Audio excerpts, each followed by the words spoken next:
Hello, guys, and welcome to another interesting episode of Madrid, my DNA, the home of everything Madridistas, as we discuss you through Real Madrid's latest and important update.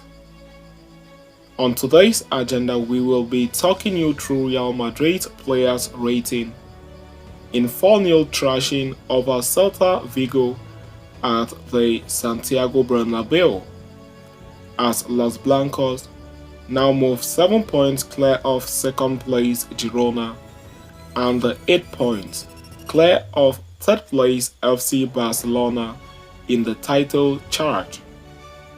We are going to be discussing you through that in this episode as we move forward, so please stay tuned right up to the end. Do not forget to like and subscribe to this channel. Turn on your notification bells so you do not miss on our daily Real Madrid update. So here is how the Merengues performed in their 4-0 win at the Bernabeu. We will start with goalkeeper Andre Lonin with a rating of 5/10. Lonin literally had nothing to do. One comfortable save all evening and that was it. Right back Lucas Vazquez with a rating of 6/10. Got forward well and consistently on the right flank. He was one of the inspiration of last night's win.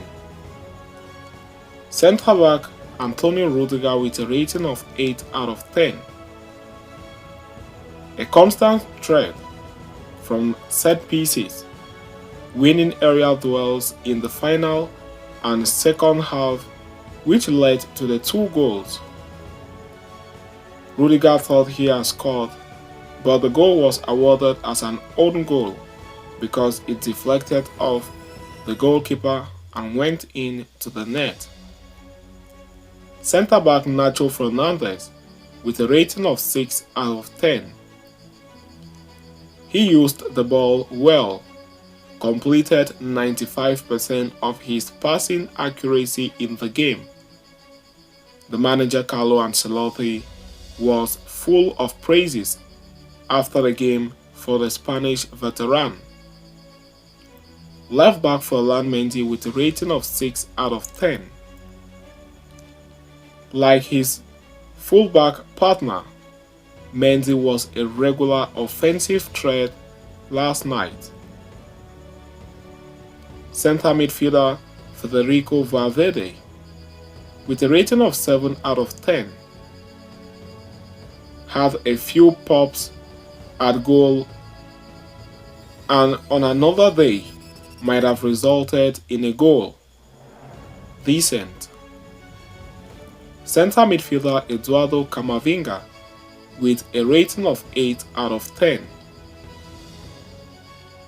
A fantastic performance at the heart of the midfield.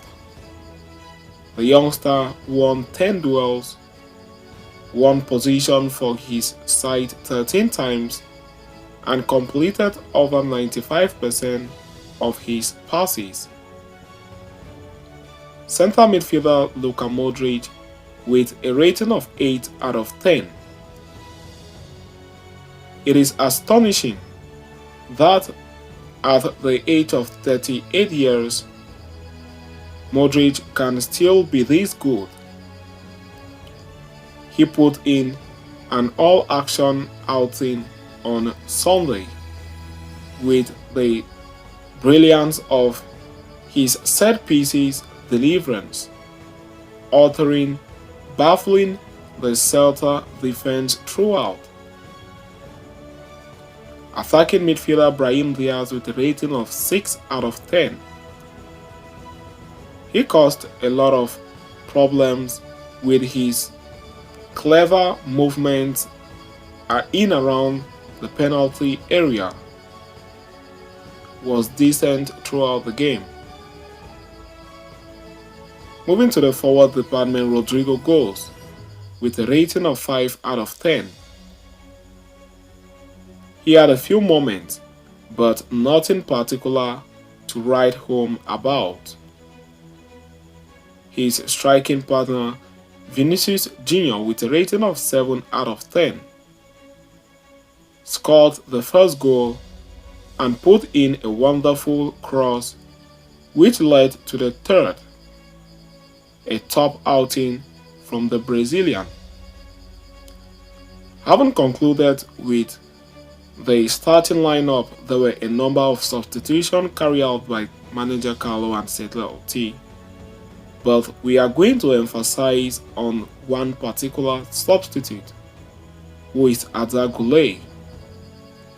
Guler, who came on in the 89th minute for Vinicius Jr., has a rating of 7 out of 10. He scored his first ever goal in the 94th minute to silence the crowd and some of the doubters. So, having provided you with the team's rating, we will now explain to you or give you a detailed analysis on how the game panned out at the Bernabeu. Goals from Vinicius Jr., Arda Guler, and 2 own goals from Vicente Guaita and Carlos Dominguez secured all 3 points for Madrid at the Santiago Bernabeu against a struggling Celta Vigo side. As expected, Real Madrid utterly dominated the early stages of the game, winning 4 corners inside the opening 6 minutes alone. One of these corners almost resulted in the opening goal of the game, with Eduardo Camavinga forcing Vicente Guaita into a fingertip save with a decent handed effort from 12 yards. Los Blancos would eventually find the breakthrough when their 6th corner kick was lobbed into the penalty area by Luka Modric.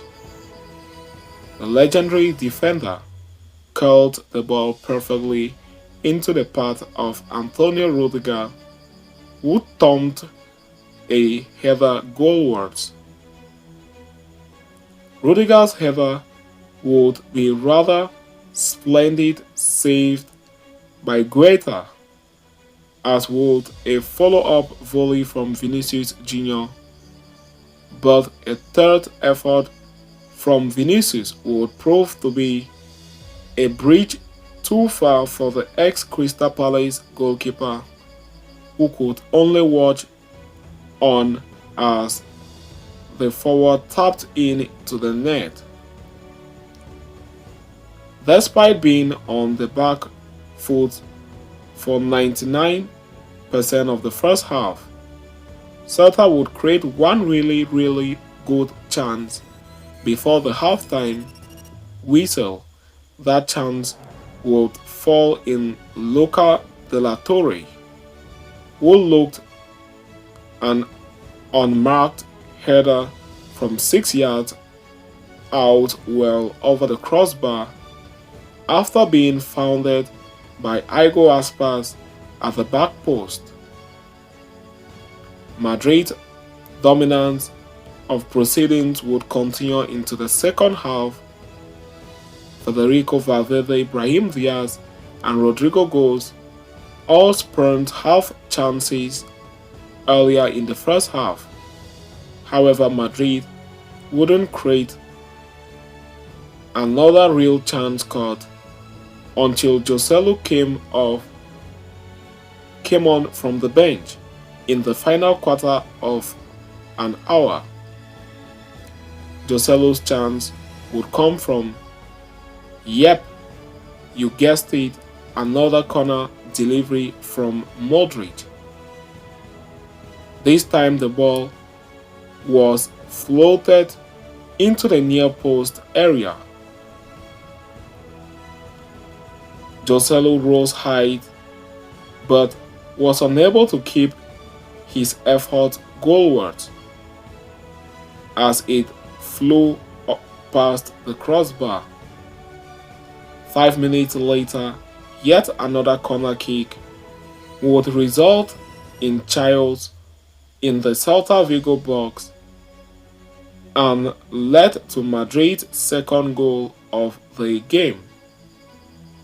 Once again, it would be Rudiger who would win the aerial duel in the Celta box with a thumping header cannoning off the crossbar, then off the back of the unfortunate Guaita and into the back of the net. There was still time for a second own goal from Celta's calamitous backline before the final whistle, with Carlos Dominguez fouling the ball into his own net after a Vinicius Junior cross buffeted Guaita in goal. Arda Guler would round off the scoring with his first ever goal for Real Madrid, latching onto a through ball from Dani Ceballos before rounding the goalkeeper and slotting into the corner of the net. So having discussed and concluded with that, we have come to the end of this interesting episode.